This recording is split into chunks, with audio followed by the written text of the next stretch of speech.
Hola, ¿qué tal? Estamos en un nuevo espacio de filosofía para la vida y ahora vamos a tratar la temática de el temor a la muerte. ¿Por qué temes a la muerte? El primer video era ¿por qué temes a la vida? Y el segundo es ¿por qué no quieres ser feliz? Este tercero se llama ¿por qué temes a la muerte? Para ello quizás lo primero es que entendamos que la calidad de pensamiento determina la calidad de vida que uno tiene. La pregunta que debemos de hacernos cuando uno dice temor a la muerte es la siguiente: ¿hay vida después de la muerte? Los grandes místicos y la filosofía a lo largo de su historia siempre han dicho que la pregunta no es si hay vida después de la muerte, sino si hemos vivido antes de morir. Y creo que este punto es importante. La muerte se entiende como la cesación de signos vitales. A contrario de sensum, entonces la vida es la acción de los signos vitales.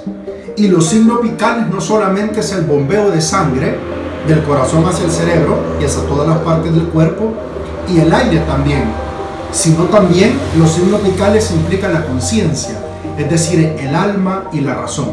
Los seres humanos nos diferenciamos de los animales precisamente en que tenemos voluntad, y porque tenemos voluntad tenemos elección, y la elección y la voluntad precisamente se dan por tener proceso mental, es decir, tenemos una psique, tenemos un proceso de raciocinio, y ese proceso de raciocinio es lo que nos permite poder tener una forma de habla, una forma de pensamiento específica. A diferencia de los animales que también tienen un tipo de lenguaje, nosotros tenemos un lenguaje que se llama articulado por medio de fonemas y lexemas, es decir, en ese sentido la tercera circunvalación del hemisferio izquierdo nos permite poder hablar, lo que estamos haciendo ahorita. Y todo esto gracias a la psique. Quiere decir que cuando hablamos vivir, signos vitales, es también igual a decir vivir es estar en razón o vivir en la razón. Quien no tiene razón, en ese sentido entonces no tiene vida. Y este es el punto importante acá. Temer a la muerte. ¿Qué es la muerte? ¿Qué hay después de la muerte? Quizás primero deberíamos de preguntarnos todos los días: ¿qué he hecho antes de morir? ¿Cómo he vivido? Y si esa vida es racional. Porque si la vida no es racional, entonces no es humana, es animal. Y de hecho, si un ser humano tiene una vida no racional, sino animal, esto significa entonces que no ha vivido. ¿Qué quiere decir? Que tal como dice el gran pensador, o dijo el gran pensador Erich Fromm, hay personas que nacen muertas, que viven muertas y que mueren sin haber nacido. Entonces, es muy probable que nuestra vida en realidad no sea vida. Entonces la pregunta sería, ¿por qué tememos? ¿A qué tememos? ¿A la categoría o al concepto de muerte, cuando en realidad estamos muertos ya en vida? Porque nuestra vida no es racional, porque nuestra vida no es en paz, porque nuestra vida no es feliz, porque andamos cargando una gran cantidad de pesos, de temores, de miedos, de dudas, de complejos, de traumas, de lo que dicen, de lo que digo, de lo que creo. Es decir, todo eso no me permite vivir. Entonces la pregunta no sería ¿por qué tengo miedo a la muerte? La pregunta sería ¿por qué tengo miedo a la vida? Y el que tiene miedo a vivir ha de tener miedo a morir. Y el que tiene miedo a morir ha de tener miedo a vivir. Es una realidad dialéctica. Epicúreo solía decir que si yo estoy vivo, la muerte no está ahí. Y si yo estoy muerto, ya no estoy ahí. Si la muerte está aquí, yo ya no estoy aquí. Y si la muerte está aquí, yo aún no estoy ahí. En este sentido, entonces, el temor a la muerte es una alargación psicológica de un signo y de un proceso normal, que es la cesación de signos vitales. Tanto si tú crees que hay vida después de la muerte, una vida eterna desde la fe, como también si crees que ya no hay nada, como también si crees que hay diferentes vidas en retorno, o si crees que hay diferentes vidas de planos espirituales, sea cual sea tu ideología. Desde la filosofía creemos que seguimos viviendo a través del recuerdo de las personas y de lo que hemos dejado, nuestro pensamiento, nuestra forma de vivir y de sentir. A pesar de eso, hay una realidad dialéctica que no podemos negar. Y esa realidad dialéctica creo que Platón la desarrollaba de una forma hermosa. Platón solía decir que la filosofía es el arte para morir, es aprender a morir bien. Yo diría en este canal de Filosofía para la Vida que la filosofía es el arte para aprender a vivir. Por ello es necesario liberarnos de conceptos, de categorías, de amarres que no nos permiten realmente vivir. Comprender que el ensimismamiento me lleva al ego y que el ego me lleva a la posesión es comprender entonces que la vida no está fuera de mí ni de ti, sino que la vida está dentro de mí y dentro de ti. Entonces, ¿a qué temes? Si la vida está dentro de ti, la muerte también está dentro de ti, no fuera de ti.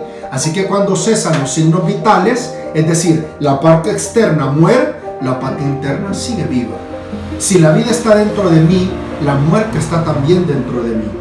Así que cuando yo dejo el autorreproche, cuando yo dejo la rigidez en mis esquemas mentales, cuando yo dejo de privarme por temor a la muerte, es cuando entra en mí un cambio, una voluntad de cambio. Voluntad proviene del latín voluntas, es decir, acción. Y la voluntad es importante para vivir y también para aprender a morir. Por ahí dicen que había un niño que llegó a una reunión con su mamá de la iglesia, y en la iglesia resulta que habían puesto un rotulito, tenían una mesa donde está la fruta, diferentes frutas, para que todos los feligreses tomaran, y una bandeja donde estaban galletas. Donde habían galletas no había ningún rótulo porque son baratas, la fruta es más cara. Había un rotulito que decía, tomar una sola fruta, porque Dios te está viendo. El niño, con la sabiduría propia de un niño, de su inocencia, que la inocencia de hecho es sabiduría, se da cuenta de este rótulo y se da cuenta que en el de las galletas no había nada. Así que le pide a la mamá un bolígrafo, un papel, y él escribe: amigos, tomen todas las galletas que quieran, porque Dios se está fijando solo en la fruta. ¿Esto qué quiere decir? Quiere decir que Dios y que la vida es una interpretación humana. No podemos comprender lo que es Dios, si es que ese es su nombre en realidad.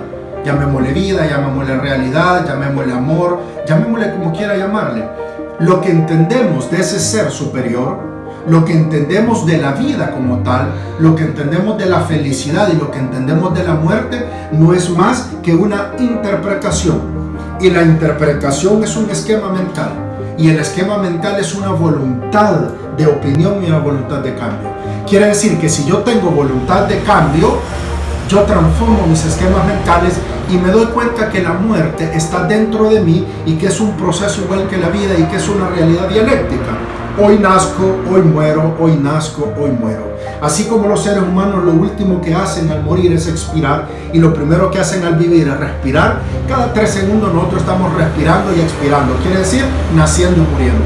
Si entendemos eso, nuestra vida se vuelve una eternidad y nuestra muerte se vuelve un paso de esa eternidad. Entonces, insisto, recuerda, la actitud debe definirse entonces como la manera en que yo interpreto las circunstancias diversas de la vida y cómo yo respondo a ellas. La forma como tú y yo respondamos a las circunstancias de la vida es lo que determina nuestra actitud, es decir, nuestro cambio, es decir, nuestra existencia. Si tu actitud y la forma como tú interpretas y respondes a la circunstancia llamada muerte, así va a ser tu muerte y así va a ser tu vida. Si temes a la muerte, no vas a poder vivir. Si vives plenamente, tu muerte será plena. Y la muerte, y si la muerte es plena y la vida es plena, la eternidad entonces debe ser plena. Por lo tanto, debemos entender que como tú y yo veamos la vida y como tú y yo veamos la muerte, es una responsabilidad de ambos. Y todos sabemos que la responsabilidad, que viene del latín responder, es igual a responder a una circunstancia. Quiere decir que si tú y yo somos responsables ante la vida, somos libres. Y la libertad no solo responsabilidad, la libertad es eternidad. Y quien es responsable vive. Y quien vive, por lo tanto, nunca muere. Y tu muerte, entre comillas, como concepto biológico, será un paso hacia continuar tu vida. Una vida eterna, pero no entendida la eternidad como un infinito ser en adoración, sino la eternidad como un infinito recordar lo que tú y yo hemos hecho en la vida y la forma como vivimos en la vida. Así que ante la pregunta ¿cuál es el temor a la muerte?, yo te haría otra pregunta: ¿Cuál es el temor que tú tienes a la vida? Aprende a vivir y aprenderás a morir. Y entenderás entonces que la muerte y la vida son simplemente categorías e interpretaciones de los procesos psíquicos y están dentro de ti y dentro de mí. Muchas gracias.